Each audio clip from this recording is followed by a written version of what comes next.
Поранешниот незаконски директор на Штипската гимназија Славчо Стоеменски и партиски секретар Тамер Јамаковски незаконски повторно е избран на незаконска функција, овој пат како член на управниот одбор на Хидросистемот Злетовица и за тоа ќе добива 7.000 денари месечен паушал, рекоа на пресот ВМРО ДПМН. Се поставува прашање: кој има поголема вина? Тој што незаконски го именувал или тој што свесно прифаќа да врши должност, а знае дека не ги исполнува законските услови? Меѓутоа, сепак, во прашање е морал и етика на самата личност.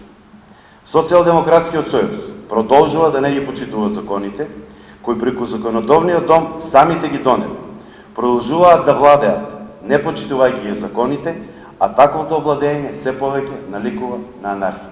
На прозивката од ВМРО ДПМН од СДСМ одговорија: лицето кое го посочуваат ги исполнува сите законски регулативи според член 1 и 2 од последните измени и дополнување на Законот за јавни предпријатија.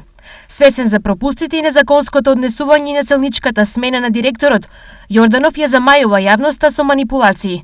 За потсетување, по доаѓањето на власт, ВМРО-вските челници веднаш се сместија како паразити во управниот одбор во двете јавни комунални предпријатија.